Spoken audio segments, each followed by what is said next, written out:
Well, good morning, everyone. Welcome. Thanks for braving the cold to be here this morning. It's just wonderful to have you all here. My name is Barb Lindgren, and I'm on the board of the City of Minnetonka Historical Society. And on behalf of the board, I just want to say a big welcome and say how good it is to be doing presentations again. It's been a couple of years, other than our 2 annual meetings in between, but it's been 2 years since we've had the last presentation due to various circumstances that some couldn't be avoided. But we haven't been idle. We have a new website, we have a new logo, we've been rebranded. Coming up in March, as Kate alluded to, Bill Jepson will be doing the presentation, and he'll be telling us about the history of Minnetonka Mills from indigenous people to the Burwell family. And again, that's March 16th, so watch your senior script and also our new website. And we also have presence on Instagram and Facebook. Other topics that are in the works, there's going to be one on, I better just say in the works, but the topics are the Glen Lake Sanatorium, a revisit to that, and then another one about a Minnetonka woman of note named Martha Vanderveer Larkin, who, along with her husband, farmed the land that is underneath Ridgedale. And she went on to become a pretty well-known local artist. If you already haven't, I saw many of you stop at the table. If you haven't already, you can do it on the way out, where there are donation baskets, one for the Minnesota Streetcar Museum, as well as for the Historical Society, along with our there's a flyer here, looks like that, about membership, which you can do easily online. There's a QR code. I mean, we've got everything to do it online. And also there are copies of the Minnetonka Mills History Book for $10 donation. And let's see, and if you'd rather join the society and pay by check today, there's a little half-sheet form that you can fill out and just wrap around your check. So without further ado, I want to introduce Bill Gardner, one of our newer board members, and he will introduce our speaker. Thanks again for coming.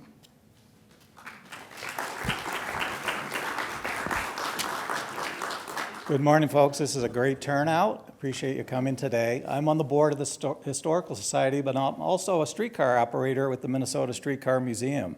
And we're really fortunate today to have an outstanding speaker, Aaron Isaacs.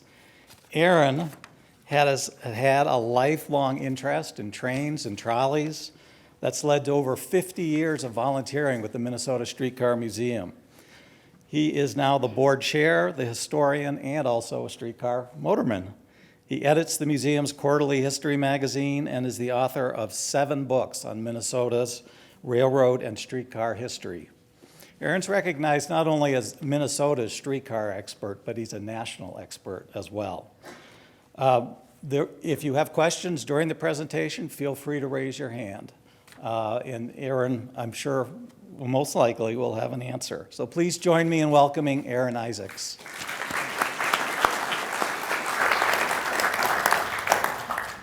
Oh, good morning. I'm going to sit just because I'm a little old and my knees get a little tired. Minnetonka, that's supposed to be off. See, it's off now. Minnetonka had a lot of railroads, and a lot more than you would think for a place like Minnetonka, but with a couple of exceptions, they were going somewhere else. They just had to go through Minnetonka to get somewhere else. So I'm going to talk about them, and to a large extent, the place they were trying to go to. We okay there? It's off. The place they were trying to go to was Lake Minnetonka, so we'll have a fair amount of discussion of Lake Minnetonka. This map right here is a map of suburban railroad passenger trains. And it's kind of a composite map starting in the 1880s, generally up through about the 1920s. And I'm not going to talk about all of these, just mostly the stuff in the West Metro. But you know, the North Star commuter rail, which unfortunately was just discontinued, You know, everybody said, oh, we've never had a commuter train in Minneapolis. Well, no, every single one of these lines was a commuter train, and they kind of linked the place together. And between Minneapolis and Lake Minnetonka, there were a number of them, and they have kind of complex histories. So I may wind up coming back to this map at some point. So of course, it started with the St. Paul and Pacific. In 1867, it had built in 1862 from St. Paul to Minneapolis, and then they started building towards the Red River Valley. That was what they were trying to get to, the Red River Valley in Winnipeg. And so they came through Minnetonka in 1867, got out as far as Wayzata. From there they continued further west, and that was one of the railroads that eventually became part of the Great Northern. And the first steamboat on the lake was the Governor Ramsey, you see it there. And it and a couple of the other early boats, before they built the Grays Bay Dam on Lake Minnetonka, they ran all the way down Minnehaha Creek to Minnetonka Mills, because that's where the dam was then. It's hard to believe that you could have one of these running up and down Minnehaha Creek, but they did. Once they put the Grays Bay Dam in, then that didn't happen anymore. So here you are, basically in Wayzata, and this looks like just after it opened, because you can see the railroad track, everything is really raw. And so the Great Northern, there you see Wayzata. Now let's see, I didn't look to see what I can, okay, I guess I can do something with this. Of course, it built into Wayzata, and the main line, which went out west, out through Long Lake. And then starting in about 1880, Lake Minnetonka became this national resort destination. And it was for maybe the next 15 years or so, after which the transcontinental railroads built across the northern tier, and the national parks started to open up, and Lake Minnetonka was sort of eclipsed as a national destination. But during that period, especially the 1880s, it became this destination and wound up attracting 4 railroads. And those are 4 of the railroads now. Of course, had to get to Lake Minnetonka, had to go through what is now the city of Minnetonka. And so you had the main line, and then in about 1881 or so, James J. Hill built down to the Lafayette Hotel, and then later over to the Hotel del Otero. And then what you can also see, and we'll talk about this more, is the Minneapolis and St. Louis, which built out here in 1881 with a branch up to the Lake Park Hotel, which later became the Tonka Bay Hotel. This was in the course of headed out towards Watertown, Minnesota. And then the Milwaukee Road, which built to the Hotel St. Louis. So we'll get to more of that. But before the other railroads built out to Excelsior in 1871, for a few years, the Great Northern, the St. Paul and Pacific, later then the St. Paul, Minneapolis, and Manitoba, and then the Great Northern. It changed corporately as James J. Hill took over. It had the exclusive ability to get people to the lake for a few years. And so it would pull into the Wayzata Depot, and this lineup of steamboats would be there waiting. And I think that's the city of St. Louis. It's either the city of St. Louis or the Belle of Minnetonka. You've got the Lotus next to it. The Tonka is another one. But anyway, the train would empty out, and the big steamboats would then race to Excelsior. And this picture shows them leaving the Wayzata dock and taking off. That's the city of St. Louis on the left, the Belle of Minnetonka in the center. City of St. Louis, I think, was Washburn's boat. And not to be outdone, James J. Hill made a bigger boat, the Belle of Minnetonka, and then the Lotus. And so that's them. And this, I love this next picture. Here they are coming into Excelsior. And the Lotus has apparently won the race. But take a look at the bow waves on the city of St. Louis. You know, they're still moving. And they're going to have to go and reverse the paddle wheels pretty soon, or they're going to climb up on the land. But this went on every day, or at least probably on Sundays is probably when it happened mostly, because that was a 7-day work week. And then, of course, he built the Lafayette Hotel in Minnetonka Beach. And so the steam railroads that ran out there typically had 5, 6, sometimes 7 trips a day.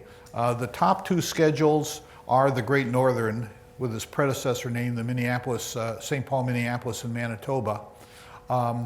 And interestingly, these schedules start from the east side of the Stone Arch Bridge and then go through the Minneapolis Union Depot and then go Wayzata and out to Spring Park, which is where the Hotel Del Otero was. The bottom schedule, that's the Minneapolis and St. Louis.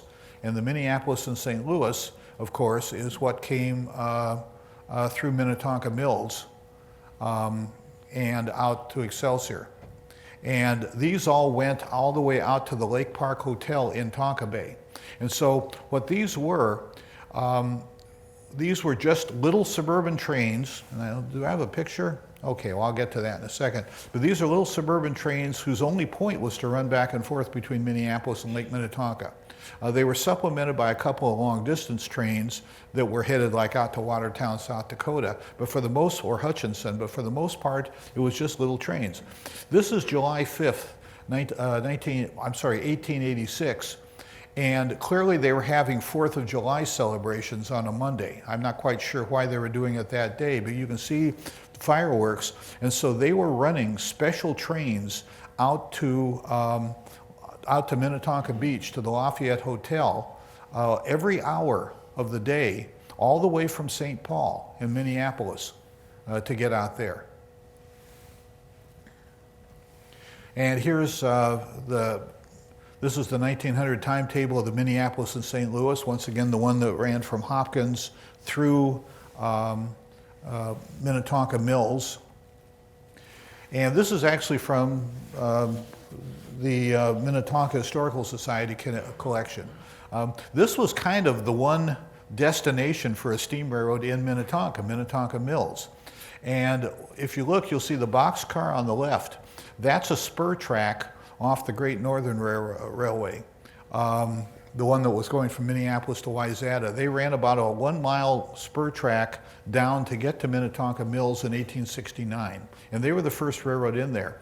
If you go out there today, at least part of Burwell Drive, which is east, if you go across that other little bridge just east of the McGinty house, east of the Burwell house, you'll come upon Burwell Drive. And I'm pretty sure that for at least about a half mile is the old right-of-way of the Great Northern Spur.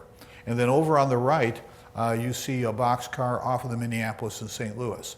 And you see the little depot there, which has moved, and it's now the garage for the Burwell house. And here's one of the Minneapolis and St. Louis commuter trains, suburban trains. And this is crossing the trestle in Deep Haven. You can now cross this trestle on a bicycle. This is the one at Carson's Bay, and just before getting into Deep Haven. By the way, the Deep Haven Depot is still in existence, but it was moved back in the neighborhood and it's a residence now. You have to know where it is, but it's out there.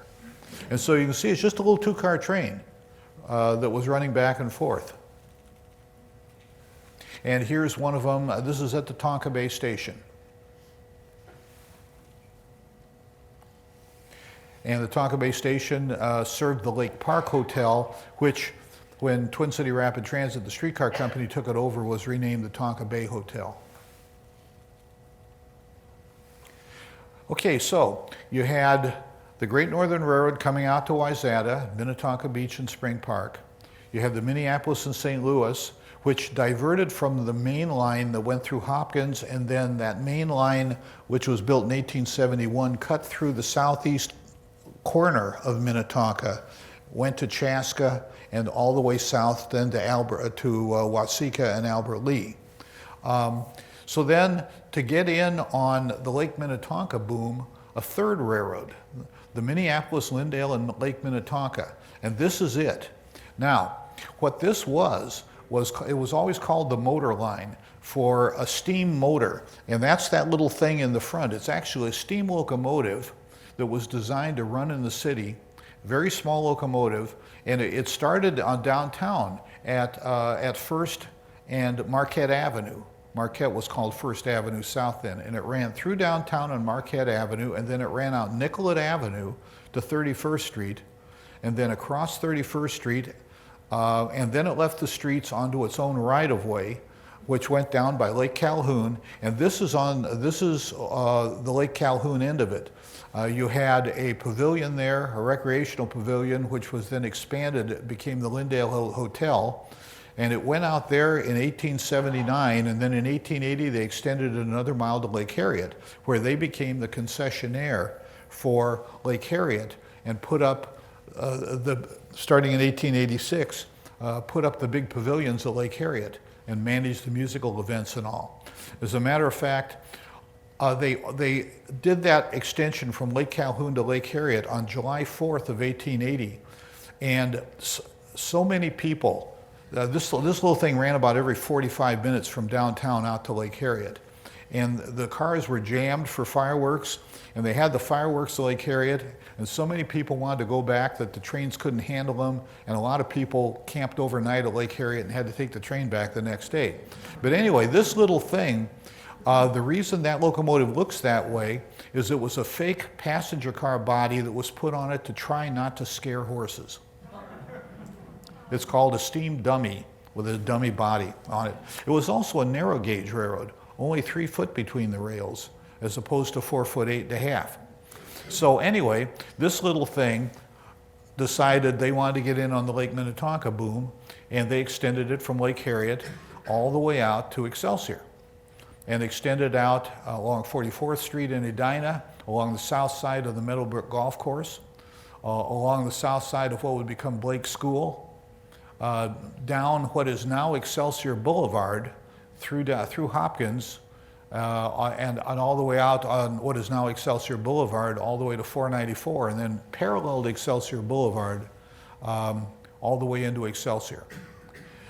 It was also the very slowest of the railroads going out because it didn't run very fast. So here's the route that it took, and you can see it coming out of downtown. Let's see. And past Lake Calhoun, Lake Harriet, out through Hopkins, past Purgatory Creek, and into Excelsior. Now, this line right here, especially the portion, this line from Lake Harriet, and especially the portion from Hopkins to Excelsior, wound up over time having 3 different owners. And that'll take a little explaining. By the way, also on this map, you can see the Minneapolis and St. Louis's line to Albert Lee going by Shady Oak Lake, and you can see the Milwaukee Road, and I'll explain that in a little bit. So anyway, once the thing got to Lake Calhoun, they took off the little steam dummy and they put on a conventional small steam locomotive that could run faster. And so what you're looking at is the end of the line in Excelsior at the Excelsior dock. And this building that it's next to is called the Motor Line Pavilion because they owned it, and this is where they met the lake. And so there's once again the city of St. Louis at the Excelsior dock. And here's the timetable. They ran 4 or 5 times, 6 times a day out there. Most of them you can see ended at Lake Calhoun or at Lake Harriet, but then the rest of them, a few of them ran out there. Well, it wasn't successful. They went out there in 1882 to the lake. In 1886, they cut it back to Lake Harriet. And by the way, I've been looking at my screen, and I wasn't looking up to see if there were any hands or any questions so far. If I missed anybody, okay, thanks. So it wasn't a success. They cut it back. However, the Great Northern went and dipped a line from their Minneapolis-Wayzata main line down to Hopkins, and then bought the old motor line right-of-way out to Excelsior, and then built from Excelsior around the south side of Lake Minnetonka all the way to St. Bonifacius and out to Hutchinson. And they did that in about 1890 or so. And so here is that same motor line pavilion in Excelsior, but this is with a Great Northern train. And if you can see the train on the right, you'll notice it's bigger They relayed the tracks to standard gauge 4'8" 1/2" from the narrow gauge. So the Great Northern owned this thing now. And they ran it until I want to say 1902. And in 1902, what they did is they abandoned it again from Hopkins all the way around the south side of Lake Minnetonka, and instead took the line from the Hotel del Otero in Spring Park, extended it west through Mound and out through Minnetrista to St. Bonifacius, and it became the shorter route. Because previous to that, they wound up with 2 Lake Minnetonka branches, and they simplified it to 1. And so once again, this line, starting at about 1902, this line from Hopkins to Excelsior was vacant again. That was the second owner. Okay, then in 1887, the Milwaukee Road, Chicago, Milwaukee, and St. Paul, but technically known as the Milwaukee Road. What they had done is they had built in 1880 out from Minneapolis. They built from South Minneapolis, from the Minneapolis Moline plant down by Lake and Hiawatha. They had built across 29th Street, and this is where the Midtown Greenway is today, but at the time the line was on the surface. There were about 30 grade crossings. And they built out to Cologne through Hopkins. Now, a little background on that. The reason that they built, their predecessor company was the Hastings in Dakota. And that built in the 1870s west from Hastings through Lakeville, Prior Lake, Shakopee, Chaska, Carver, and up to Cologne. And then out onto the prairie, basically following what is now Highway 212. And it was kind of, the stupidest railroad built in Minnesota because it completely bypassed the Twin Cities. Their whole point was that Hastings was going to become the center of Minnesota commerce, feeding the steamboats on the Mississippi River. And so they bypassed the Twin Cities. Well, that was simply a bad decision. So in the 1880s, in 1880, when the Milwaukee Road took it over, they built what they called the Benton Cutoff, which was the short line from St. Paul to Minneapolis, and then the line across South Minneapolis, out through Hopkins, through Shady Oak Lake, and then out. And so that was in 1880. Well, in 1887, they decided to get in on the Lake Minnetonka boom, specifically to serve the Hotel St. Louis in Deep Haven. And so this is the Milwaukee Road. This location is about 2 city blocks from where we're sitting. This is the crossing of the Milwaukee Road and the Minneapolis and St. Louis. And if you go down to the corner of Williston Road here and Minnetonka Boulevard, and then you kind of go about a block back in among the warehouses, that's where this is. And if you look real carefully, because of course on the Minneapolis and St. Louis, that's the bike trail, you can kind of see the right-of-way where it crosses. You got to look real carefully. Yes, sir. As all this new track is being laid here and there by all these different companies, how are they acquiring all that land? It was always a mixture of purchasing the land or getting an easement from the landowner. Those were always the two. Well, there was also a third way, which is if you got into a city, you could often use a planted street right-of-way within a city. But once you're out in the country, you'd either buy it or you'd get an easement. And the easements had reversionary clauses. And so one of the things that went all the way to the U.S. Supreme Court when the boom in converting railroad rights-of-way to trails started was they actually, the Supreme Court actually ruled that the reversionary clauses did not apply, because once these were all purchased by government agencies, these rights-of-ways, to land bank them, and what they're saying was, hey, it didn't cease being a right-of-way. But that went all the way to the U.S. Supreme Court for the early ones in the 1970s. And I am pretty sure that we're looking west on the Minneapolis and St. Louis, and this is the Milwaukee crossing. The Milwaukee had to build the tower because they were second in, and they had to pay the guy in the tower. The railroad who was first didn't have to do it. Here you are looking the other way. So this would be looking kind of east. And so they had a couple of 3 stations along, and they all had these little umbrella shed platforms and a brick umbrella shed shelters and a brick platform. I've got a couple of 3 pictures like this. I'm just showing you one because I don't know which ones they are. But there was one at Tonkawood. There was one by essentially Grays Bay. It was called the Groveland Stop. There was one at Breezy Point Road. Now, the one at Breezy Point Road is still there. If you go down, and of course the right-of-way now has become kind of an informal walking trail, and in some places even formalized. If you go down Breezy Point Road, it's kind of the low spot where the thing crosses, and you look to your right, there's a little narrow house, and it's one of these that has had walls put on it. And I don't know if someone's living in it or what it is, but it's a survivor from 1887. And so this thing, then it went through, oh, I'm forgetting the name of the neighborhood, the fancy neighborhood with the big pillars. Pardon me? Yeah, North Elm. Went through North Elm. And if you follow it, it kind of went through a cut. There's a little bridge over the cut there just north of the Deep Haven beach, and it ended at Deep Haven, below the Hotel St. Louis. And there you see Steamboat waiting shelter there. Now, these pictures I've been showing you here were taken in 1905 because the Milwaukee Road stopped running it in 1905 and leased it to the Twin City Rapid Transit Company, who strung overhead wire over it and ran it until 1932. And so this album of photos I have was kind of an inventory of the line before they put up the overhead wire. Got a couple of views of it. Here's once again the depot up on the hill. And this is Carson's Bay to the left. Another view, there's the Hotel St. Louis. You can see that's why they built the railroad, go to that hotel.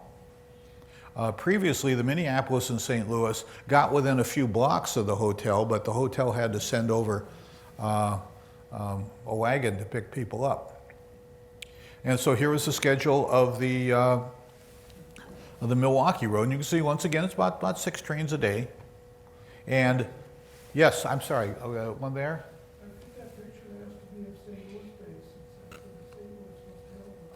I'm sorry, St. Louis Bay. Yes, in the back. Okay, very good. Yeah, once again, I'm sorry, I'm watching the screen, I'm not looking up very well, so I'm sorry if I'm missing hands. And by the way, just to see how long it took to get into town, from the Hotel St. Louis, it was 45 minutes. That's because this one had kind of an indirect route. It had to go all the way across South Minneapolis to Hiawatha Avenue and then back up.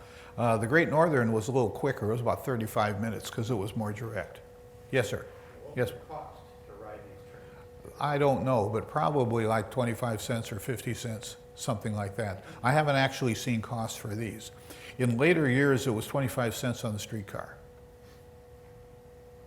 Okay, a little something. Here's 494. You can see Shady Oak Road. You see Shady Oak Road running here, and this is Shady Oak Lake. And I'm just wondering if you guys knew about this. Around the north side of the lake where's my, well, I'm not seeing it up there. Anyway, around the north side of the lake is the Minneapolis and St. Louis. And that, of course, it's bike trail now. And that was built there in the 1870s. And then the present railroad is the one you see on the south. That's now the Twin Cities and Western. But did you know about the original line that went through the middle of the lake? And you go out there today and you can see those causeways going out there. Well, that was the original Benton cutoff. And it ran, and that's what they did in 1880. Well, in about 1905, the Milwaukee Road decided that they, instead of just going to South Dakota, they were going to go all the way to the West Coast and Seattle, Tacoma. And so in one of a railroad that eventually didn't last, but they built in about 5 years or so all the way to the West Coast. And in the process, they upgraded the Benton cutoff. They grade separated the line through South Minneapolis, which is now the Midtown Greenway. They dropped it down. They double tracked it, and they straightened out a bunch of curves in the line through Minnetonka and Eden Prairie. And that's when they built the present railroad, and they abandoned the line through the middle of the lake, because what they were doing was getting rid of curvature and making the line more direct. So the next time you're out at Shady Oak Lake, you'll know what that is. Yes, sir. So was Shady Oak Lake one lake originally, and all that's filled for the railroad beds? That go through the lake? Yeah, it was one lake. You can see there's a little bit projecting north of the Minneapolis and St. Louis there, and they built a causeway across. And you go out there today on your bike, and you can see there's a wetland on both sides. So yeah, they would build right through lakes. Bass Lake in St. Louis Park has, to a large extent, been filled in. They built a whole railroad yard where a good chunk of Bass Lake used to be. So yeah, that was pretty common. Yes, sir. Story is there's a locomotive, I think on that piece that Yes, there's a guy who did a little booklet that supposedly, in the course of building this railroad, a locomotive fell off and sunk in the mud down there and is still down there. Yeah.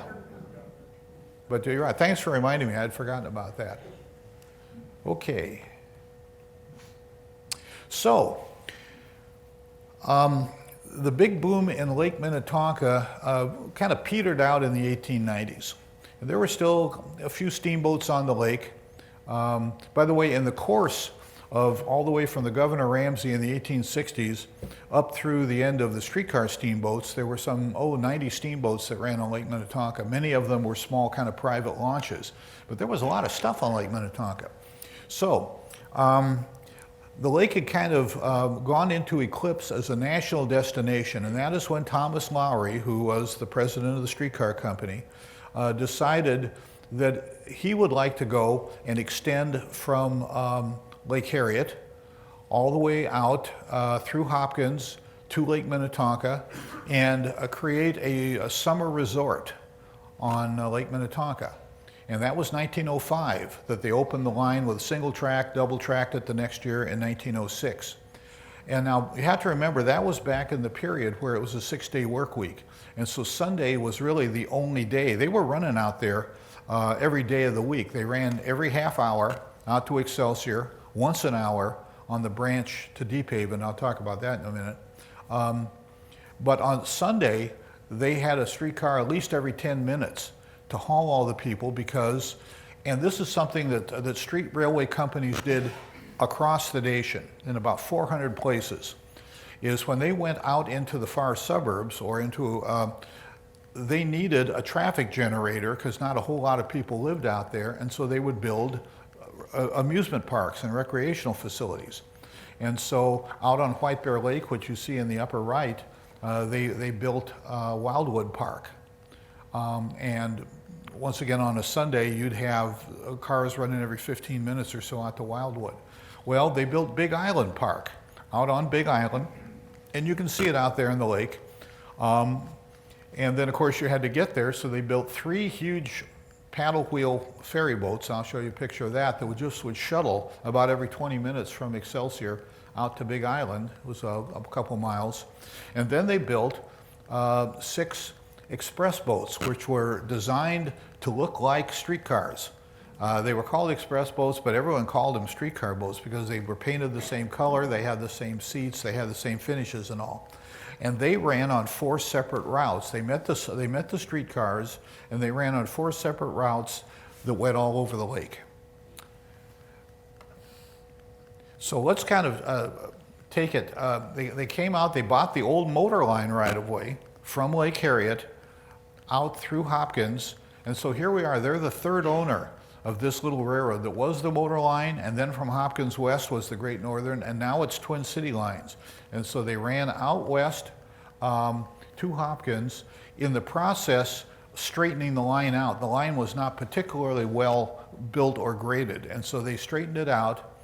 And this is an excerpt from the book Electric Railways of Minnesota, which we published. And this is Hopkins. And so the line ran along the south side of Blake School.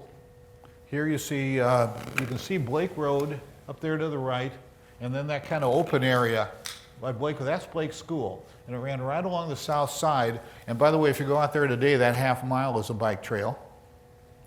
And then they built a viaduct to jump over all the railroads in Hopkins, built a little spur up 9th Avenue to what is now Main Street in Hopkins, and they ran separate local cars just to Hopkins. And then it took off west. So the stretch through Hopkins is now the right-of-way of Excelsior Boulevard. Excelsior Boulevard before is now called Main Street. It ran through downtown Hopkins to Shady Oak Road, then down.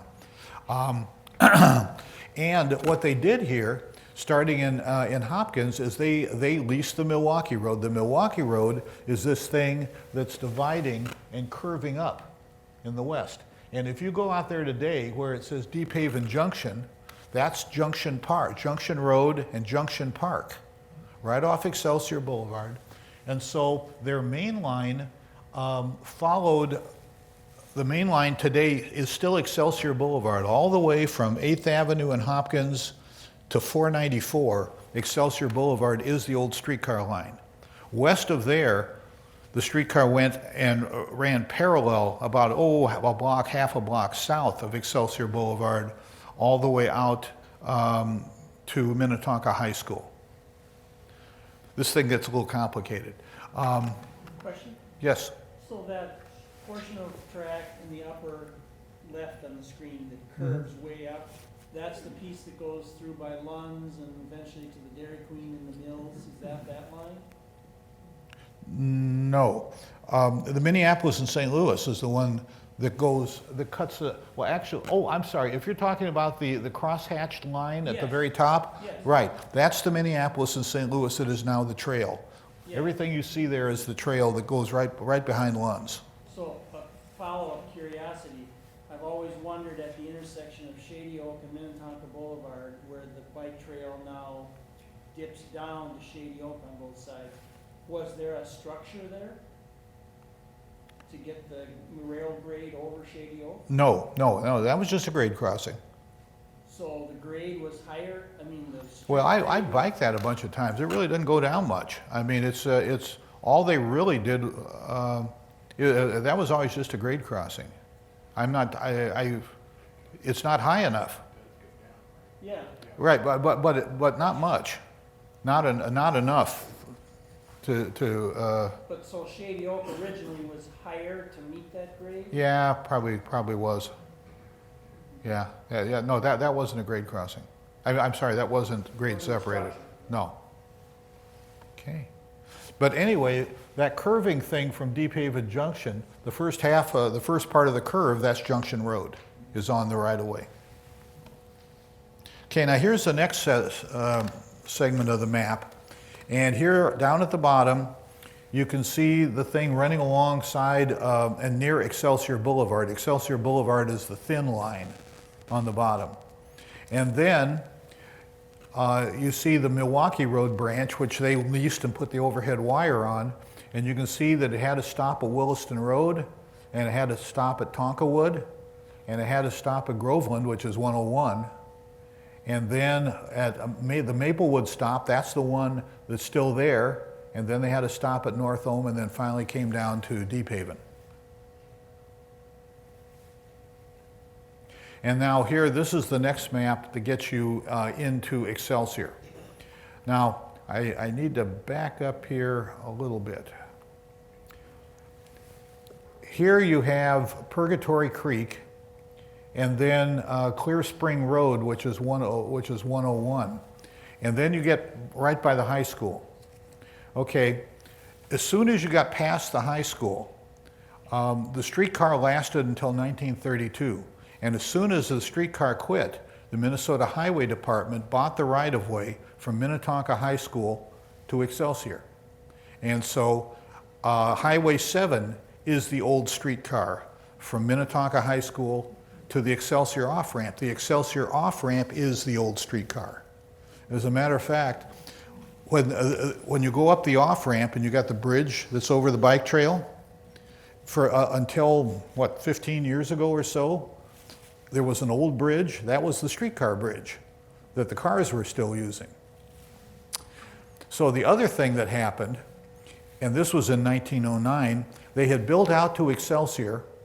They built through Excelsior, built out along the Minneapolis and St. Louis on the west side of Excelsior, and then the Minneapolis and St. Louis leased them the branch up to the Lake Park Hotel in Tonka Bay, which then became the Tonka Bay Hotel. And so that was another case of they simply went and leased that railroad, strung overhead wire over it, and went up to Tonka Bay. In the process, you can see on the Tonka Bay Peninsula Wildhurst docks. And what they did is they built a little loop off there to get over to Wildhurst, to the dock. And in a bit, I will explain why they did that. And so, they started in downtown Minneapolis. They had a storefront station on 6th Street, just north of Hennepin. And that's the Masonic Temple building, which is still there. It's the Hennepin Center for the Arts. And you see the streetcar. The streetcar is stopped in front of the storefront. What it did is it looped around the block, and and they sold tickets and everything in there. You could also ship packages. They had a package service with a freight streetcar that shuttled twice a day from here out to Lake Minnetonka and back. And so you could go, it's like FedEx. You could go and put a package on the thing, and it would go out. It went into Hopkins, it went once to the Deep Haven branch, and then it went to Excelsior. At Excelsior, if you were out on an island or somewhere with a dock on Lake Minnetonka, your package would be put on the steamboat and delivered to you by the steamboat. So they ran that package service until 1923. So anyway, it started there. Now, by the way, this particular streetcar, the line that they built, once you got clear of the city limits in Edina, the line was designed for high speed. And so the regular streetcars would top out at about 45 miles an hour or so, because they were mostly just running down city streets. They had a group of 21 streetcars that looked more or less the same as the others, but they put bigger motors and taller gearing, and they went 60 miles an hour once you got clear of the city. And electricity was still a novelty back then. Mind you, this is 1906. And so what they did is they strung arc lights that were powered with the same power, electric power, and like every second pole, all the way from Lake Calhoun all the way out to Excelsior, and called it the Great White Way. So it was an illuminated right-of-way the whole way out. So anyway, this is the big bridge in Hopkins. This part, the line out to Lake Minnetonka west of Hopkins lasted until 1932. The bridge, but the Hopkins Inn lasted until 1951. And so this was the big bridge that climbed up and over all the railroad tracks on the east edge of Hopkins. And this is Glen Lake. Once again, you can see Excelsior Boulevard in the foregrounds, and the thing is kind of just running behind the businesses at Glen Lake. Are we looking at what is now unmapped brewery or? I don't know what the building is. Anybody know if this building still exists? Sandberg Grocery, and behind it, across the street, across Eden Prairie Road, is the unmapped brewery today. Okay. Kramer's Hardware for 100 Yeah, yeah. years, and now it's unmapped. Thank you. I'm not up on it. So, and I don't know exactly where this is. It's somewhere in Minnetonka. This might be out by Christmas Lake Road or out by Vine Hill or something like that. Now, one of the things that I got a call a number of years ago from the Hennepin County Surveyor's Office, and this is something you might want to avail yourself of. And in an old closet they found, it turns out that the Surveyor's Office used to require every railroad in Hennepin County to give them right-of-way maps. And they have them all, and they've digitized them all. And so I got the streetcar ones. Now, if this thing looks upside down to you, it's because it is. Normally, if you're used to looking at a map, north is up, On this map, south is up, and so I flipped it all, so I thought it would make a little more sense. And so what you're looking at is on the right, that's Glen Lake. You can see County Road 3, I think, coming down there, or County Road 4. And then you can see Excelsior Boulevard above in light, kind of twisting around, and then you can see the streetcar. On the left, the far left, that's Purgatory Creek. And the Three Rivers Park District has recently acquired a little farmstead up there that has the right-of-way going through it.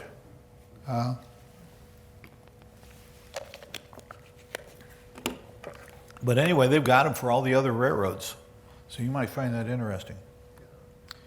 So here's an example. This is probably somewhere out by Vine Hill Road or somewhere. It's a straightaway, but they're doing 60 miles an hour here. Here you are at Purgatory Creek.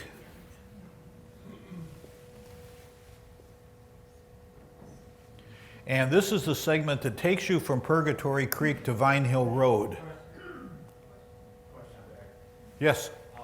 You know, with all these streets that we now know is populated, what kind of signal systems did they have? And, You mean grade crossing signals? yeah, None. What they did, in Edina, on the Country Club neighborhood from France Avenue, they had France Avenue, Grimes, Wooddale, and Browndale. Wooddale and Browndale, they put in very early flashing red lights, which were, I think, almost the only ones that they had in the entire system. The rest of the time, all there was just a crossbuck. Yes? Nope? Okay, that's a hand. Yes? I believe you can still see some of that, the streetcar line crossing over the road that goes into Purgatory. That's correct. I forgot to mention, there's one of the abutments is still there, and it's also very obviously a right-of-way. Interestingly, there was a stop at Clear Spring Road, which is 101, and there was a standard little wood shelter, and not too far from there, in somebody's backyard, they have one of those shelters that they've turned into a little gazebo, a little screened-in thing in the backyard, and for the life of me, like I say, it's close. It's within a few blocks of where this thing crossed Clear Spring Road, and I think that must be it. But I'm guessing that when they abandoned the line, somebody just went out and said, "Hey, they're not using this anymore." Yes. That postcard that showed Purgatory, that one, where, I've never seen that before. I got on some digital library and I don't think it's in there. Well, it's a V.O. Hammond, and which was a German company that did really good postcards, and there was a series of about 4 or 5 postcards along this line that V.O. Hammond did, and this is one of them. And by the way, it's yeah, I mean, the other ones, not this one, the other ones are real common among postcard collectors, like everyone has them. I can't quite remember where I got this. I have a photo that is almost this same view. That's a black and white photo as well. Can't remember where I found that, where I got that from. So that previous picture, that's not Purgatory Park, because that abutment, there was a bridge over the creek through Purgatory Park, wasn't there? Well, the bridge is for the road, not the creek. Here you can see the creek. They're actually up on a tall fill with a culvert running under it. And so the bridge and the road is a little bit out of the frame to the left.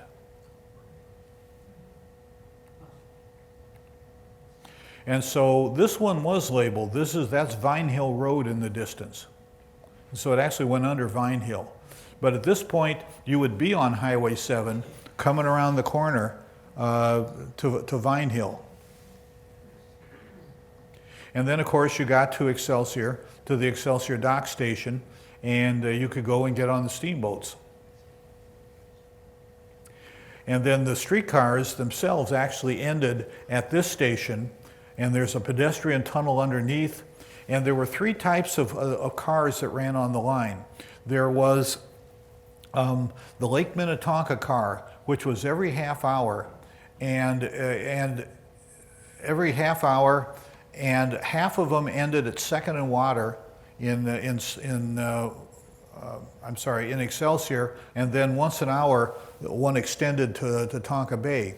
And then during Sundays when things were busy, they had something called Excelsior Limited, which went as far as Second and Water, and then they had Excelsior Excursion, and those were all the extra cars that they put on to handle the people.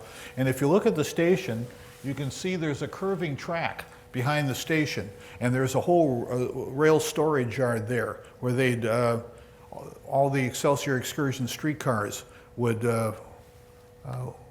stage there. Okay, here's the storage yard. And this is 1925. There was an overlap of like 1 year when they leased out the property of the Excelsior Dock Station to the Excelsior Amusement Park. And the amusement park ran for a year, and then the steamboats went away in 26. And by the end, they were only like using one boat. So here's the Excelsior Dock Station. Now, as a kid, I remember going out there, and the Dodgem cars were in this thing. But up on the top, in that cupola, they had a dispatcher who was responsible for dispatching the steamboats, and they had someone who was called the Commodore of the Fleet, and he was in charge of all the streetcar company's steamboats. And they were up in that office. And so here you see the corner of Water Street and Lake Avenue. This is where the municipal dock is today. The Blue Line Cafe is there, and the casino. You can see a streetcar coming around the corner. And here's Water Street. And you're down at about Third Street. And so, of course, they made a big deal of promoting this. And they built the six boats. By the way, they built the boats at the streetcar factory that they ran at 31st and Nicollet Avenue in Minneapolis. Now, boats were designed by Royal Moore of the Moore Boat Works, but they were built by the streetcar company. And so what they did is, to get them out there, they put them on streetcar dollies with streetcar trucks and towed them out there, and then launched them onto the lake. Here's another one of their brochures. And this is how they came. This is the only picture I've ever found of it. It's coming out, and you can see they kind of cut the top off, and there's no smokestack or anything, because otherwise they couldn't have got it out of the building. But they rigged up these dollies, and they hauled them out there. Here's the interior. How many of you have ridden the Minnetonka? Okay. You know, hopefully they can, now I understand they're trying to get a dock out at the launch site. You know about it one way or the other? Well, the previous photo of the boat, kind of fact, where is that located? 31st and Nicollet Avenue in Minneapolis. And if you go out there today, there's a bus garage. And that's the reason there's a bus garage, was this was a streetcar facility. And the streetcar, they replaced this with a newer streetcar barn in 1912, and then the old streetcar barn became a bus garage, and they replaced that with a new bus garage in 1990. Okay, so here you are at the Excelsior dock, and if you look at if you see these little clocks, one is going to leave at 45 minutes after the hour, and one's going to leave on the hour. Here's one of the boats. They put the canopies on there, I think in 1911. Before that, they were just open air. You know any more about the Yes. Were there ever any accidents or derailments or anything? I haven't heard about an accident or a derailment out on the Excelsior line. No. There was a pretty I'll get you in a minute. There was a pretty good accident by Lake Harriet. And this was this was about 1950 or so, and it turns out they had a power outage on the portion of the line just north of Lake Harriet, but the power wasn't out south of there, and a car went and stalled under the bridge that we run under, the William Berry Road Bridge, A car stalled out there, and it was at night, along came the next one, which had power, and bam, coasted right into it. But that's the only one I've heard about. Oh, no, I take it back. I take it back. There was, in fact, a very bad crash on the Excelsior line that killed a bunch of people. I had forgotten about it. Were you asking about it in particular? Okay, no, there was one really bad one. It was in newspaper coverage.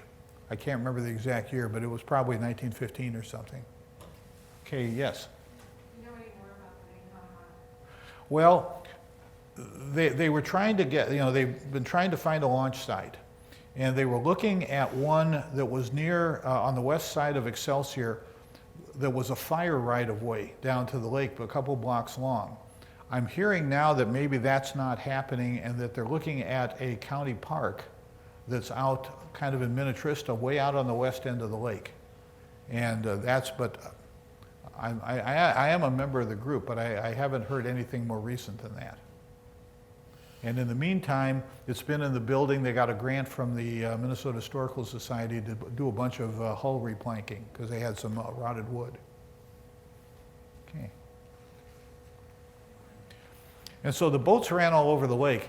What I like about this is they served about 27 docks.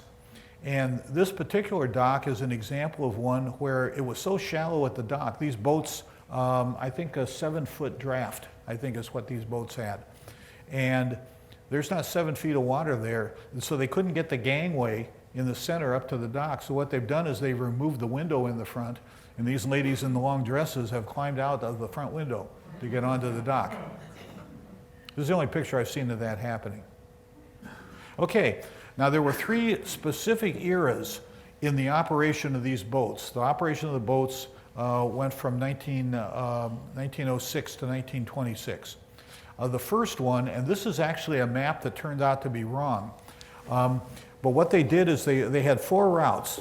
They had one route to Wayzata, one route to Minnetonka Beach, one route through the Narrows to Spring Park, and one route through the Narrows to Zumbra Heights. And they had 6 steamboats, and they needed all 6. They didn't have any spares. The Wayzata route ran once an hour. It took 2 boats. Now, the thing that isn't correct here is the extension from Excelsior to Birch Bluff. That didn't happen. It went only as far as Manitou, and then went up the least railroad line up to the Tonka Bay Hotel. So this was an early map, but what it shows is all of them running out of Excelsior. Now that lasted until 1909. In 1909, that's when they built the Wildhurst Dock on the west side of the Tonka Bay Peninsula. What that allowed them to do was to take 2 of the routes to Spring Park and the route to Zumbra, and base them at Wildhurst instead of Excelsior. And so what that did is that saved them a boat. They had 6 boats. They were able now to run it with 5 and a spare because they didn't have to go, the 2 upper lake routes did not have to go from Excelsior through the Narrows to get there. They saved all that time. What they would do would just come together at the Wildhurst dock and meet the streetcar there. And so now they wound up with meeting streetcars at 3 locations, at Excelsior Main Dock, at Wildhurst, and at Deep Haven. And I'll show you Deep Haven in a minute. Okay, then in 1911, it turned out that even though on a summer Sunday they took thousands of people out to Big Island, but it wasn't sustainable. Only revenue from summer Sundays wasn't enough to keep those facilities going. And so in 1911, they shut down Big Island Park. They shut down the Tonka Bay Hotel.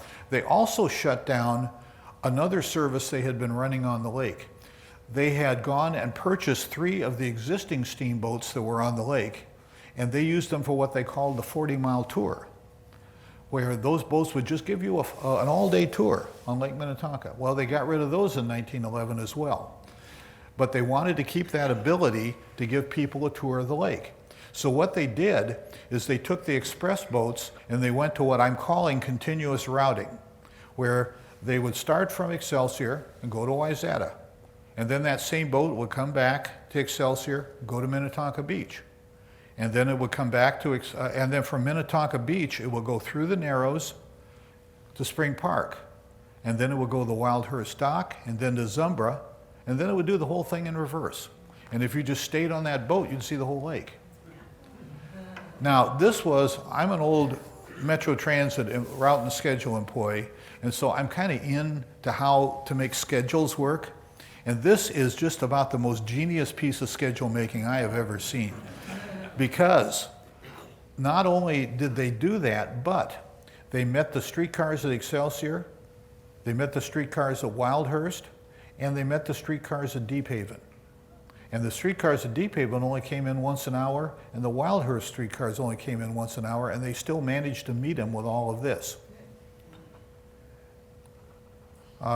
Here's a brochure for Big Island Park. And here's Big Island Park. Here you're up on the second story of this great big ferry boat coming into the dock. And this whole apron and the base of these things, they're all still there. If you get out on Big Island, it's amazing how much of this original infrastructure is still there. Here's one of the big ferry boats. And on top, that's what they looked like originally, and they were painted in the streetcar company yellow. Well, it turns out that the freeboards of these, the lower deck was too low, and if you had any chop on the lake, it was splashing in. And so what they did is after the first year, 1906, they took them and rebuilt them to the way you see it on the bottom, where they went and they raised the freeboard up, and they changed the paddle wheel, and they painted them white. And they ran that way for the rest of the line. And so here you see the very first year at the Big Island dock. This is one of the 40-mile boats that they bought. That's either the Plymouth or the Mayflower, which was a pre-existing boat on the lake. And they had picnic grounds, they had a roller coaster. Actually, here are the other two, the Excelsior and the Puritan. And you can see it says excursion, a 40-mile excursion. You can see it on the sign up there. By the way, what they did when they ended it, to make a little more money, they burned the Excelsior at sea and sold tickets to view it. And so here we are back on this continuous routing, and that's the County Road 9 bridge across the Narrows. And this is just a couple of pictures of what it was like typically on the lake. Here it is at the Wayzata Depot. And obviously this is, I think, a depot had just been built. Okay, now, we got a couple of shots of the line that was the former Milwaukee Road from Hopkins, the one that went right through that crossing out there a couple, 3 blocks away. And I've been puzzled by, this is on that line, but it says Gibbs Lake. Is there something out there called Gibbs Lake or anything similar to that? Libs Lake. What is it? Libs Lake. Libs Lake. I think that's what this means. Because once again, that's puzzled me for a long time. Thank you. And so here you are at the Deep Haven dock. And this photo right here, the streetcar only ran once an hour on the Deep Haven line. And it came in at 40 minutes after the hour, turned on the turn loop, it's just turned, and it sat for 5 minutes till 45 after the hour. During that 5 minutes, the Excelsior to Wayzata boat and the Wayzata to Excelsior boat both came in here and met this streetcar. And this is the boat to Wayzata. There were 2 shelters, here and then farther down. And this was the shelter for the boat to Wayzata. The boat to Excelsior stopped at that one. And I didn't understand that until I got this photo about, 6 months ago from the Lake Minnetonka Historical Society.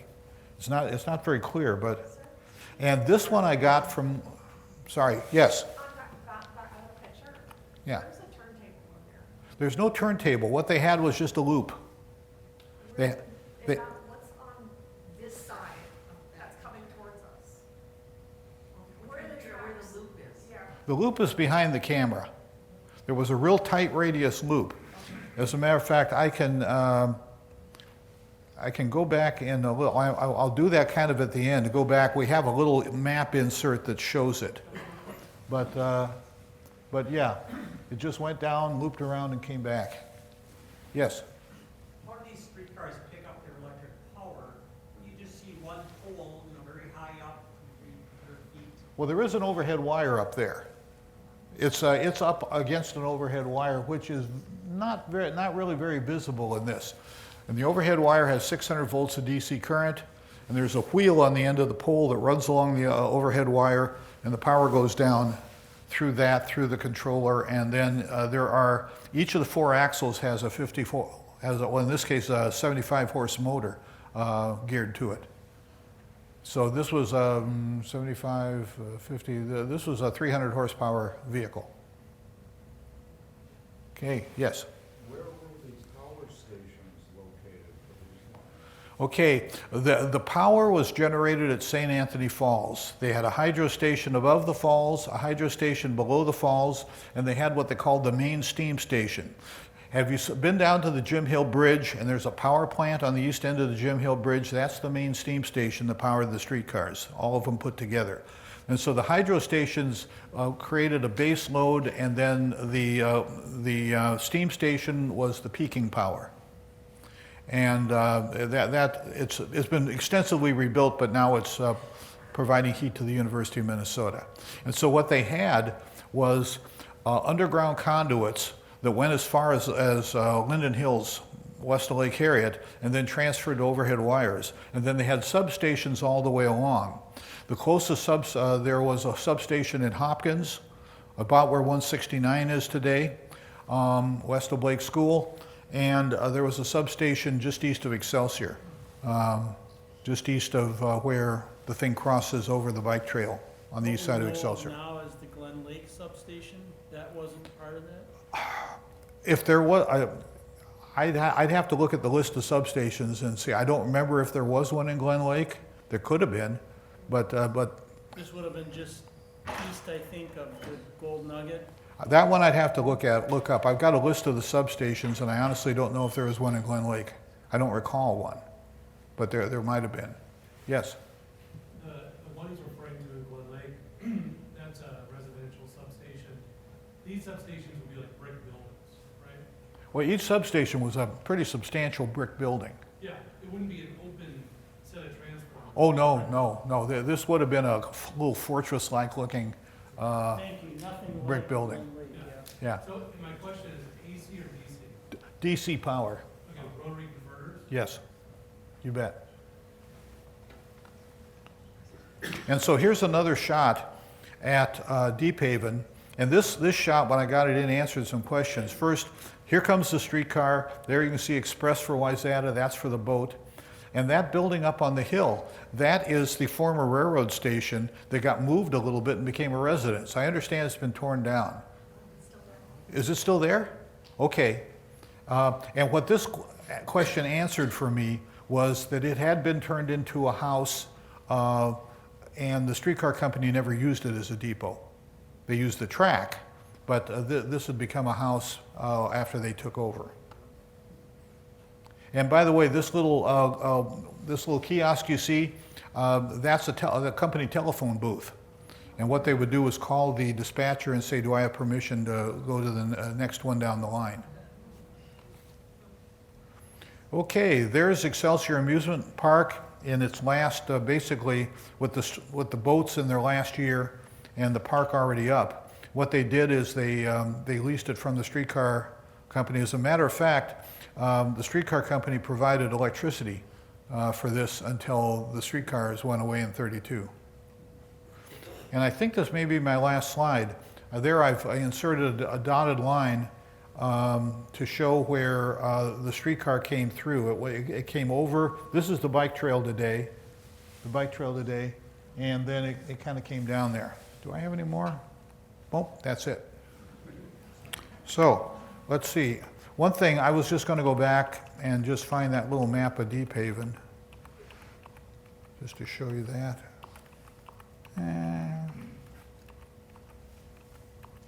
Almost there.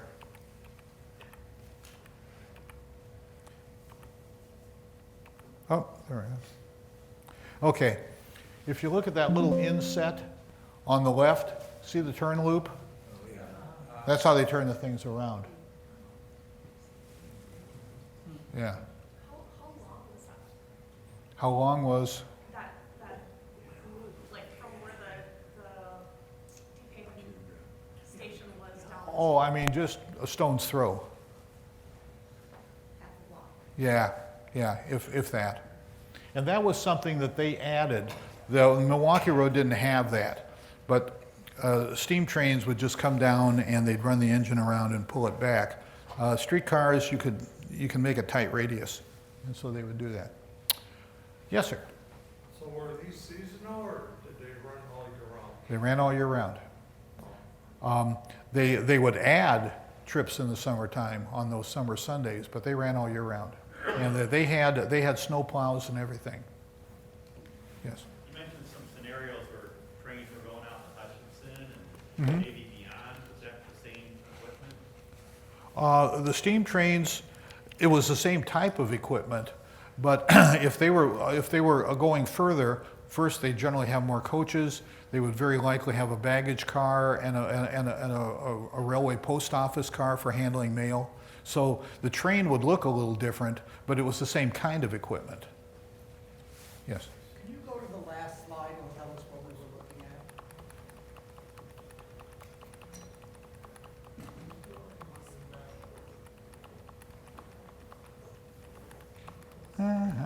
There we go. Okay. So where are we, I'm sorry? Where? Where is this, what is this picture? This is Excelsior Amusement Park. Thank you. Yeah. Excelsior Amusement Park after the streetcars were gone.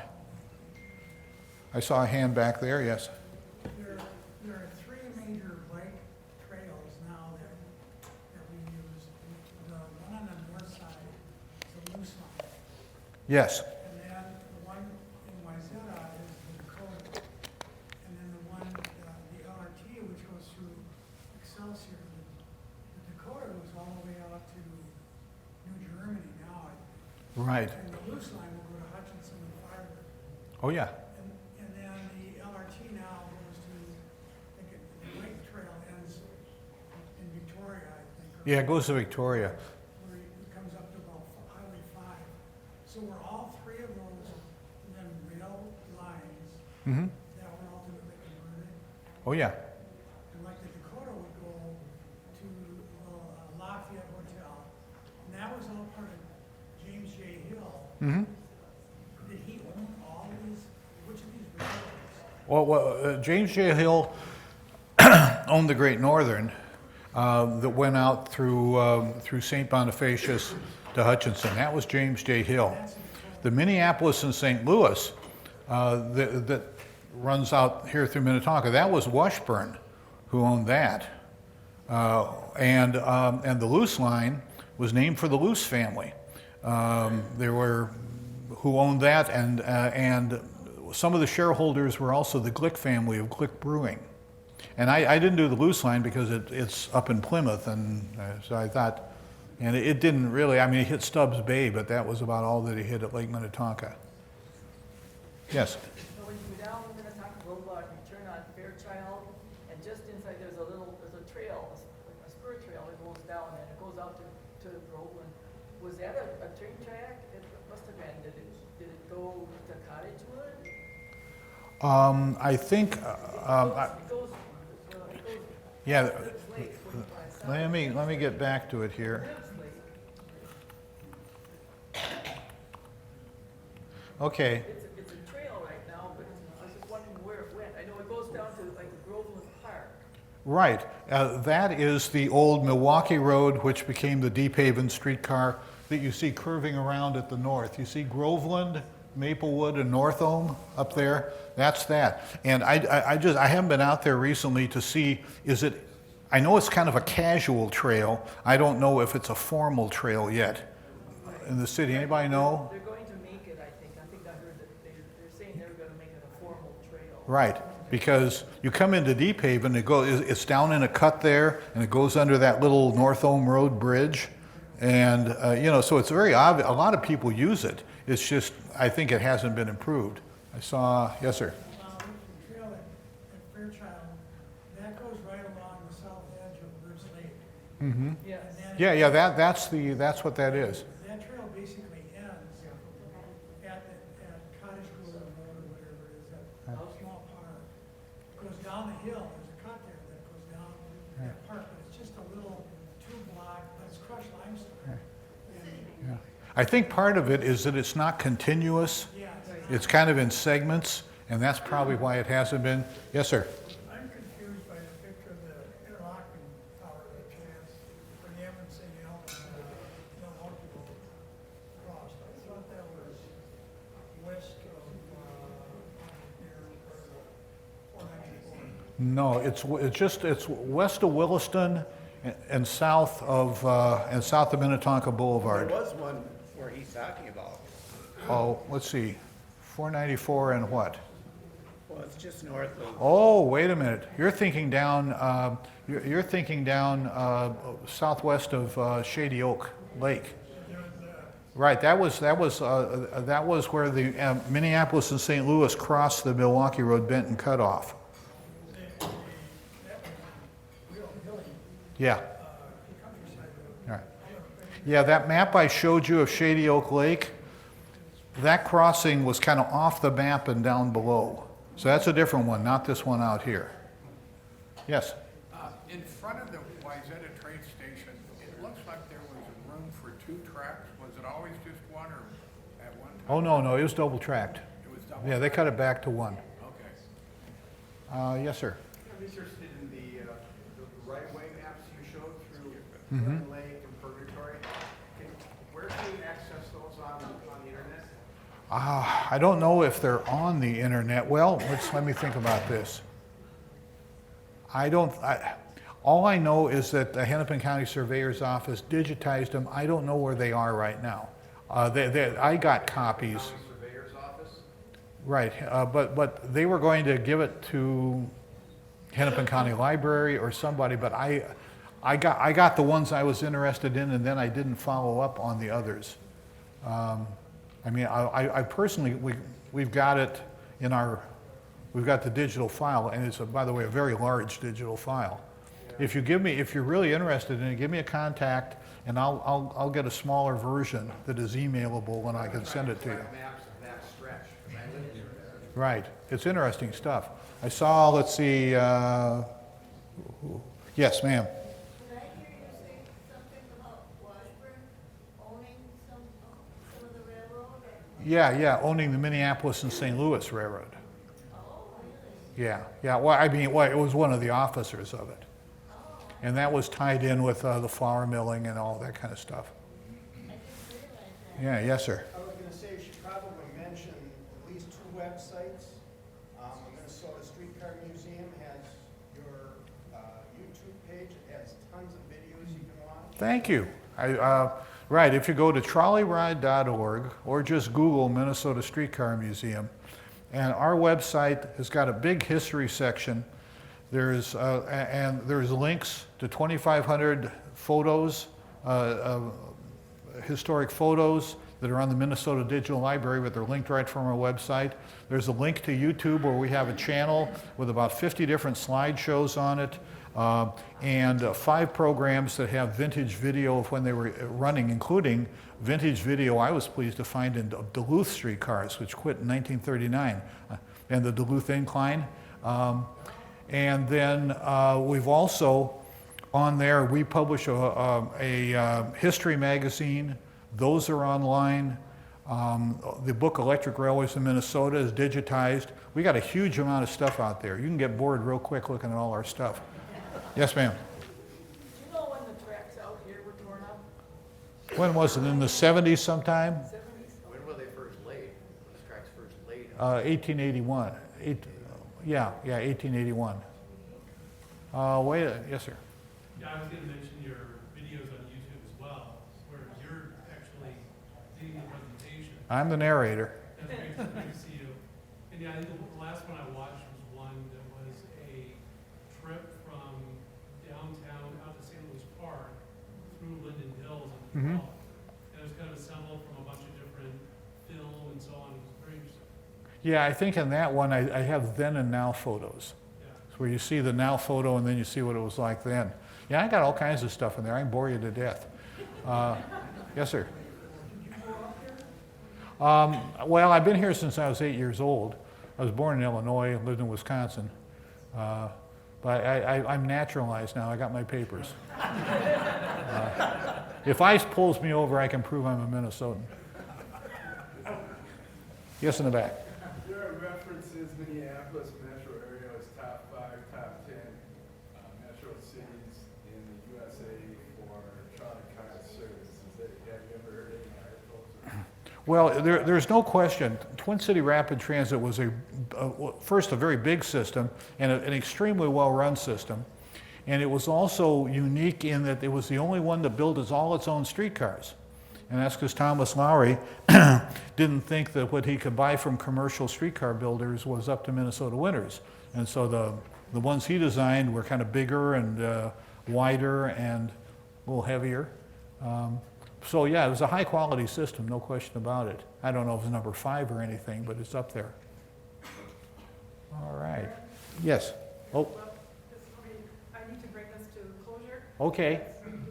Oh boy, we've gone for a while. Will you be able to stay around? Sure. More questions? Thank you so much. You're welcome. Thank you.